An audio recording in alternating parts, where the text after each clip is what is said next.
Good evening, everyone, and welcome to the Caffrey News Network. My name is Rebecca, and tonight I'll be looking at euthanasia. The topic of euthanasia can be controversial. There are many ways that euthanasia could be deemed as more humane due to suffering, but there is also the factor of the misuse of euthanasia. There is the factor of human rights and the right for the person's autonomy of their body. For example, if one is profusely suffering, it could be deemed to be more humane to perform the act of euthanasia. However, where is the line drawn? There's a strong risk of misuse and abuse of euthanasia. Medical professionals are trained to save lives, not end them. Where is the line between killing someone or letting them die? These are important topics that should be discussed. In order to understand these perceptions for euthanasia, we look towards an article written by Carlson et al., who researched how 66 cancer patients who had advanced cancer viewed euthanasia. The patients resided in Sweden and were receiving palliative care, in which they followed with open interviews without a set topic due to the sensitivity. The questions were the informant's opinions on euthanasia and their opinions on the legalization in Sweden. In addition, there were topics on opinions on dignity and dignified deaths. The interviews were transcribed and analyzed with the software NVivo 8, in which attitudes about euthanasia were categorized about being positive, negative, or undecided for groups. From the sample, around 29% were pro-euthanasia, yet 20% were against euthanasia, but the majority of 51% felt undecided. While no participant wanted euthanasia for themselves, they weren't opposed to future considerations as it was legal at the time in Sweden. Carlson also found that patients had different ideas for themselves when it came to autonomous decision-making, in which some wanted to decide for themselves, some preferred shared decision-making, and others wanted to have their physicians in the healthcare system to make the decision on their behalf. Ultimately, at the end, it was found that euthanasia for these patients was a complex decision that required a lot of trust, since patients' autonomy was influenced heavily from their relationships between healthcare staff and family members. The complexity of euthanasia becomes even more clear when looking at a multitude of perspectives throughout other regions of the world. To follow up on Carlson, we look at the supporting article by Engelhardt et al. Of the Ohio State University. Engelhardt examines the attitudes towards euthanasia across 62 other countries. To achieve this, Engelhardt used the longitudinal world value survey data with countries of varying economic and religious attitudes from preconceived notions. It was found that the Netherlands had the most favorable view of euthanasia, with Jordan having the least favorable view of it. They found that residents of 23 out of 24 high-income countries saw euthanasia favorably. In contrast, residents of 12 out of 38 middle and low-income countries viewed it as less justifiable. The study finds that attitudes towards euthanasia differ widely across countries and are associated with economic, cultural, and health-related factors. The study also finds that more economically insecure and more religious countries tend to hold negative beliefs about euthanasia, which correlates with Pakistan and Jordan being rated the lowest. The results also show the importance of understanding religious beliefs role in patients' lives, and physicians who acknowledge religion's impact on patient attitudes will be better equipped for end-of-life care discussions, since Islamic countries were lowest in this study, whereas more positive views were the secular countries at the top of the list, most of them being within Europe. In order to understand how complex this issue is, we sent out reporters within our community to interview individuals for their opinions on this issue and see where different perspectives lie. Professor Wood, and I'm going to be offering my opinions on euthanasia and whether there's a right to die. So in general, for euthanasia, or really physician-assisted suicide, there's a couple things that you have to keep in mind. It's obviously a big ethical concern. The idea has been around between people who are suffering and would like to obviously end their life, and also even like death penalty cases have also been a big deal.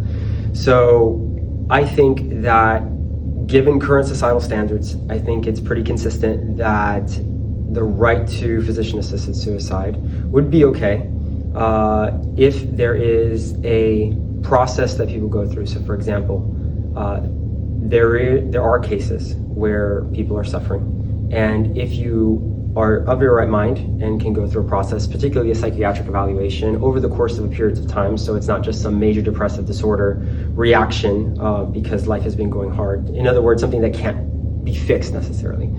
Or someone's guardian, and you were talking about people who are maybe in comatose state for a long period of time, etc., then I think that there is a place for it. When it comes to having a right to die, let's say that people have just human determination, self-determinism, and they can decide their own fate.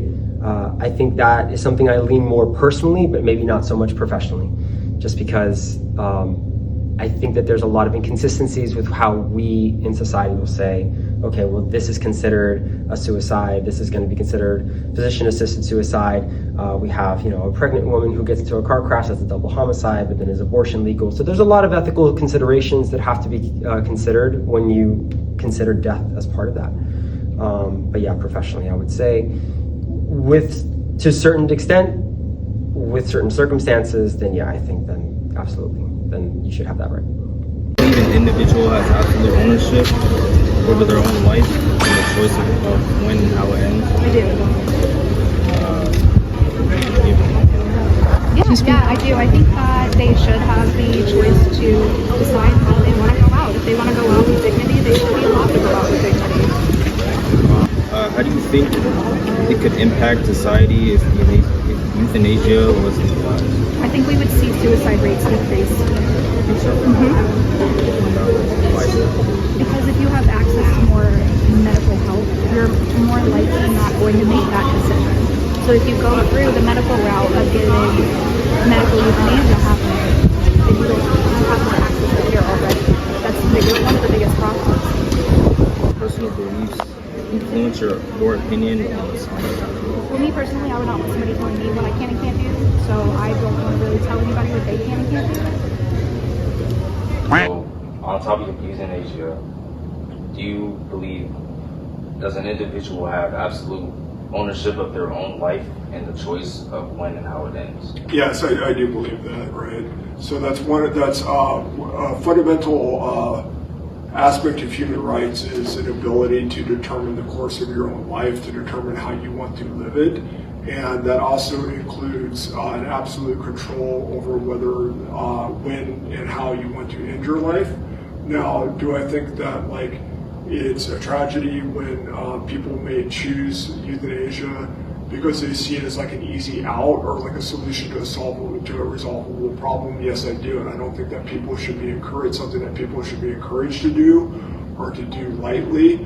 But ultimately, I think that the choice has to be left up to the individual. It's not something that anybody else should be intervening in. So you don't think that, if they go to the doctor for help or anything, and they say you should do this? Okay, but that's a difficult question. Okay, because I'll tell you why. You have to be concerned there with the social ramifications of getting doctors involved, and in places where they have done that, it's worked out very poorly. Okay, so if you look at countries that have very liberal euthanasia laws, like Holland and especially Canada, and I'll talk about Canada in a minute, there's been a growth. Originally, these laws were intended for people who have terminal cancer, right? And if you think about that, that's a terrible way to die. It's very prolonged, it's very painful. At the end, they kind of lose their dignity, they lose their ability to function, and they're like, no, I want to go out while I'm still while I'm still a functioning person. Right. And that's fair, that seems fair enough. I think a lot of people would agree to that.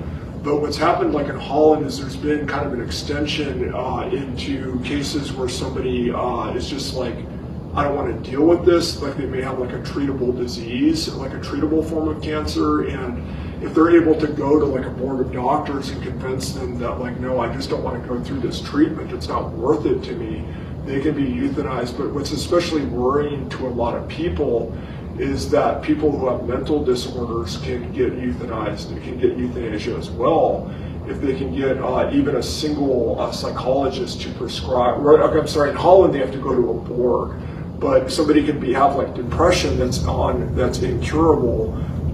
and they can request euthanasia and it will be granted, okay? So like, and there's been and now, to be fair, the logic behind that is that there shouldn't be a stigmata on mental illnesses. They say mental illnesses are a disease just like physical ones are. So why should one person be able to get a certain treatment for cancer like euthanasia, and somebody not be able to get that for like incurable depression as well, right? But what we've seen in Holland is that the number of people who get euthanized on their own request for mental illnesses is growing year after year, and there's this worry that they're becoming too lax with the safeguards that are supposed to be in place. Now in Canada, they've recently passed these rules called MAID, or medically assisted dying, and what's happened there is that a lot of the time, I mean, like in Canada, somebody can get a note from one psychologist and get be euthanized by a doctor, right? And it's worrying. A lot of people worry that you'll get somebody who's just going through a bout of depression, and they'll like eventually they would get better, but they're able to get themselves euthanized. They're able to get themselves killed over that. And in a lot of cases, it's easier for people to get. There's more resources. Euthanasia. Do you believe an individual has absolute ownership over their own life and the choice of when and how they end it? On a limited basis, I'll say that. If you are doing it because you have a terminal illness and you're suffering, then I say yes. If you're doing it because you live up north and you have seasonal depression, just because the sun hadn't come out very long, for a few months, no. How do you think it can impact society if euthanasia was legalized? Well, in a lot of countries, it is or assisted suicide or euthanasia is legalized already. My aunt actually has a protocol if she does get Alzheimer's, and my wife and I are the final decision makers on that. She has a thing out of, I think, Sweden, where she goes over and she will get assisted suicide if she has Alzheimer's or terminal cancer and suffering, and she would have to have the wherewithal to tell us that she has to do it, and then we would have to be able to have to follow through. I didn't answer your question, did I? How would it affect society? I think a lot of money and resources are dedicated to people who are suffering, and if they had the choice, would probably end their life if they were if they were terminal, if they were suffering. I've literally just had two friends of mine whose mothers passed away in the last month, and both of them were in hospice. And the last few weeks, they weren't even there. It was a miserable situation, and they said, "We're not scared to go. We're ready to go. We just want to be done." So they still hung on for a couple of weeks. So that suffered. So I think it could end a lot of suffering. I think it could end a lot of, I hate to say wasting of resources, but it could be reallocated. It costs a lot of money to keep people who are unhealthy and suffering alive, and I think it drags on the grief process for their family members. So I think it could alleviate that, but it would have to be, again, I hate to say regulated, because again, you're asking if someone has the right to choose their own body, what they do with their own body. But I think there's a point in time that the suffering is done, and everyone just move on. How would you say your personal beliefs affect your opinion on euthanasia? My personal beliefs they definitely do. That's why you have beliefs.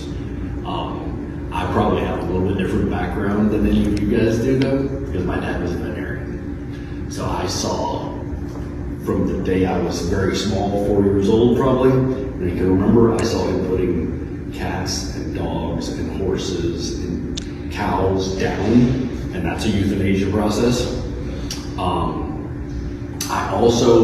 I worry about how it would affect the practitioners of it, because I saw with my dad, after he practiced being a veterinarian for 40 plus years, how it affected him at the end, of putting even a dog down that he had known for. So, on the topic of euthanasia, do you believe an individual has absolute ownership over their own life and the choice of when and how it ends?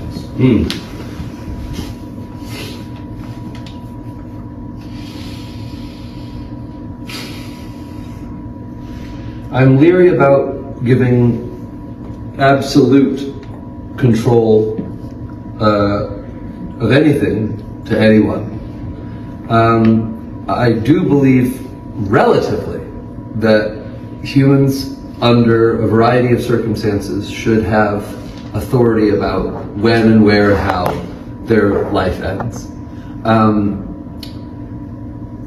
You know, the obvious examples of terminal illness and that kind of thing, I think, are the ones that come to mind.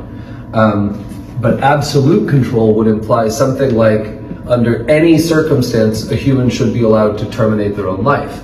And then that doesn't really give, I think, the right amount of weight to when someone is suffering from a mental illness or some kind of other disturbance like that. So when one is no longer in command of one's faculties and cannot make a rational decision about whether or not to end one's life, that decision is sort of suspect. So like, say for example, you were in the throes of some controlled substance, or you were clinically extremely depressed, or you were going through some outrageous amount of grief where your faculties were compromised. Do I think in that situation a person has the absolute right or authority to terminate their life? I would say that's probably a bridge too far. Because at that point in time, are they capable of making a well-informed consensual decision? No. So then how could they make the decision to end their life in that case? So I would stop short of that. But I am also very much into the idea of human autonomy. I am suspect about the sort of modern contrivance that human life is supposed to be prolonged as long as possible. Right? That seems to be something that goes along with our sort of, number one, innate fear of death. We don't like the idea of dying, and yeah, there's good biological reasons why we don't. There's theological considerations. Some people believe that the act of self-termination is a mortal sin. I'm also not in that camp, so that doesn't factor into my decision making, but one could see how... I don't have an absolute opinion on that. I have a nuanced opinion about where I think it would stop and go too far to say, yes, this person should be able to self-terminate. And I think that's even the case when they have some of the legal euthanasia states. You're not able to do that if you are clinically depressed, right? You can't say, oh, well, my life is miserable, and so ergo I'm going to commit suicide. The final thing is that, although I think that people should have the right to do that, the question about whether or not it's right or not is a different story. So for example, no one lives in a vacuum. People have dependents. They have people who are emotionally or financially depending on them. And in some way, we all depend on each other to kind of keep surviving as a species. So the idea that your decision happens in a vacuum, now that's not true, but that just adds one more thing that you should consider before ending your life. Is how is this consequence going to affect the people that you might be concerned about?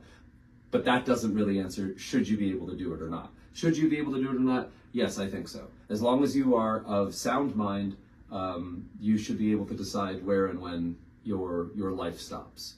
The idea that we should make all of our decisions based on endlessly continuing life is, I think, one of the reasons that our culture has this profound fear of death, that we have a great deal of violence that's done to the elderly to keep them alive. So I was a paramedic for a while.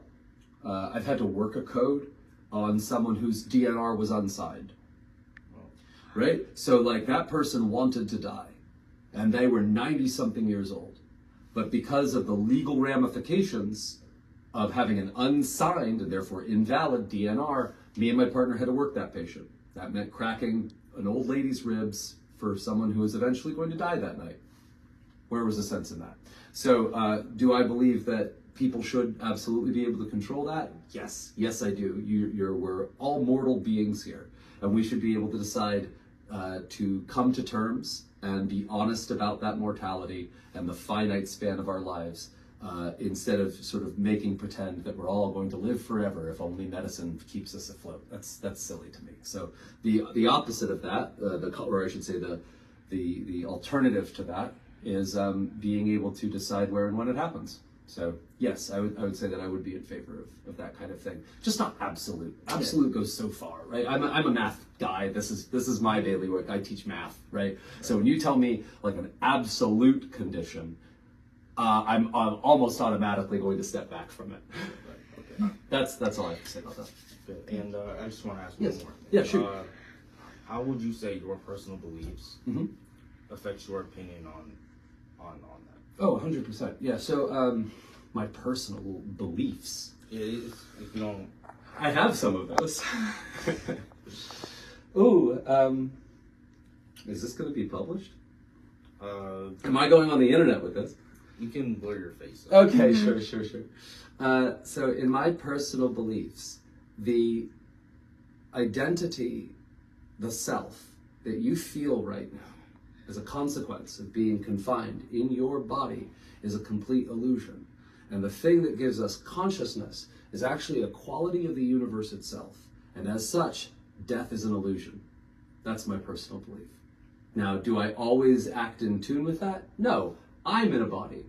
I feel like Sean Perry. Oh, shoot, I said it out loud. Oh, shoot, I sweared. I feel like I have a self sometimes, right? Okay. But at my most contemplative, and when I feel like I'm actually really in tune with what I believe, I don't believe that death. So on the topic of euthanasia, do you believe an individual has absolute ownership over their own life and the choice of when and how it ends?